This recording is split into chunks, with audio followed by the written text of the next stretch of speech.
Hello friends, आज हम अपने इस वीडियो में पढ़ने वाले हैं कि जो क्रॉस होता है, जो क्रॉस का गुणनफल होता है या परिमाण होता है, उसे किस तरह से ज्ञात किया जाता है, जो कि हमारे सदिश के अंतर्गत आता है। इसमें हम ए क्रॉस बी को किस तरह से ज्ञात किया जाता है उसके बारे में सीखेंगे। तो आइए हम अपने क्वेश्चन को देखते हैं और क्वेश्चन के माध्यम से ए क्रॉस बी को ज्ञात करना सीखते हैं। तो ए क्रॉस बी ज्ञात करना बहुत ही आसान है, जो कि हमारे बोर्ड की परीक्षाओं में पूछा जाता है। तो आइए हम अपने क्वेश्चन को देखते हैं और सॉल्व करते हैं और कुछ बेहतरीन ढंग से कुछ नए अंदाज में इसे सीखते हैं।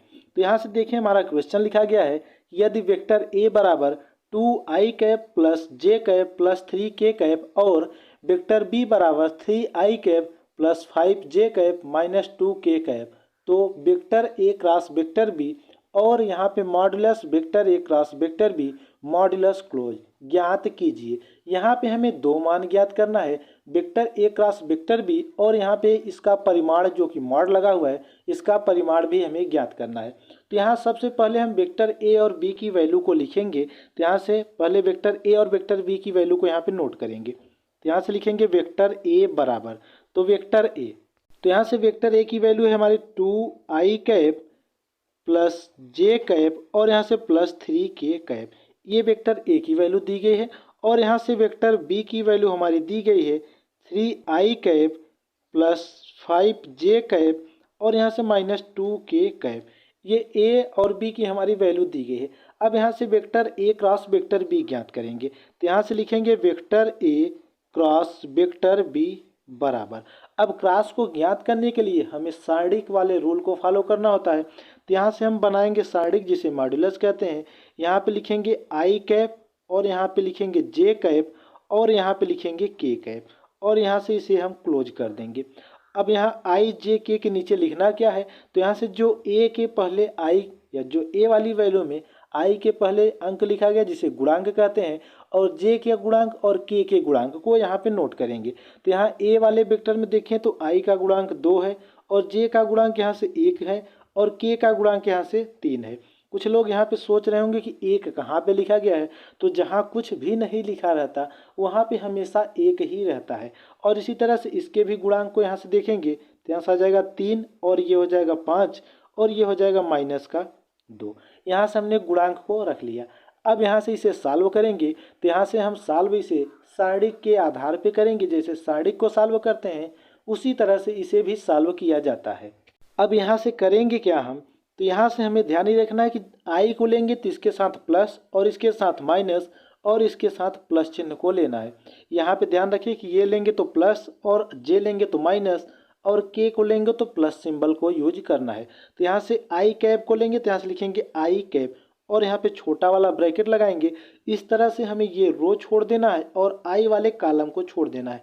तो बचेगा यहाँ से 1 3 5 और -2। यहाँ से इसका तेरह गुणा करेंगे तो हो जाएगा -2।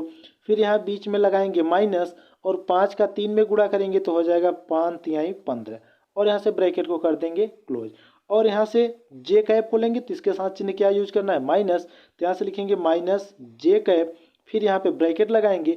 अब इस तरह से रो को हमेशा छोड़ना है और कॉलम अब जे के नीचे वाले को छोड़ेंगे तो बचेगा यहाँ से 2 और 3 यहाँ से -2 का तेरह गुणा करेंगे तो माइनस का 4 हो जाएगा। फिर यहाँ से लगाएंगे माइनस, 3 का 3 में गुणा करेंगे तो यहाँ से आ जाएगा 9। अब ब्रैकेट को कर देंगे क्लोज, प्लस यहाँ से के कैप, क्योंकि के को हमें प्लस के साथ लेना और यहाँ से पुनः ब्रैकेट लगाएंगे। अब ये वाला रो छूटेगा ही और के नीचे की कॉलम छूट जाएगी। यहाँ 5 का 2 में गुणा करेंगे तो 5 दूनी 10। फिर यहाँ से देखें, अब ये हमने छोड़ा था तो यहाँ से इसका 3 का 1 में गुणा होगा तो यहाँ लगाएंगे माइनस और यहाँ से 3, ब्रैकेट को कर देंगे क्लोज इस तरह से। अब यहाँ इसे सॉल्व कर लेंगे तो यहाँ सॉल्व करेंगे तो -15 में -2 को जोड़ देंगे तो यहाँ से आ जाएगा -17 और ये आई कैप है तो आई कैप को यहाँ पे लिख देंगे और यहाँ से इसे भी जोड़ लेंगे तो 9 4 13, ये माइनस का 13 इस माइनस में गुणा होके हो जाएगा प्लस का 13 जे कैप। और यहाँ से इसे सॉल्व करेंगे तो 10 में से 3 को घटा देंगे तो यहाँ से आ जाएगा 7 के कैप, क्योंकि प्लस में आएगा तो यहाँ से +7 के कैप ये आ जाएगा। यहाँ से हमने ज्ञात क्या किया, ए क्रॉस बी को हमने ज्ञात कर लिया। तो यहाँ vector A cross vector B की वैल्यू हमने ज्ञात कर ली। तो ये हमारे क्वेश्चन का आंसर हुआ, जो कि हमें vector A cross vector B ज्ञात करना था, इसे हमने ज्ञात कर लिया। अब यहाँ पे हमें मॉड्यूलस में vector A cross vector B ज्ञात करना है।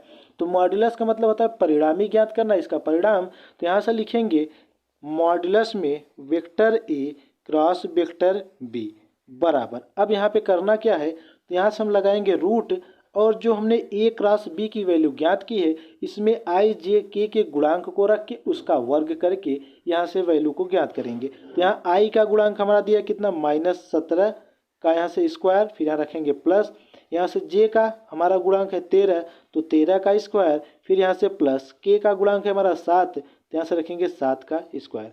अब यहाँ से इसे सॉल्व कर लेंगे। अब यहाँ से सॉल्व करेंगे तो 17 का वर्ग आ जाएगा हमारा 289, प्लस 13 का वर्ग करेंगे तो 169, और प्लस यहाँ से 7 का वर्ग कर देंगे तो आ जाएगा 49।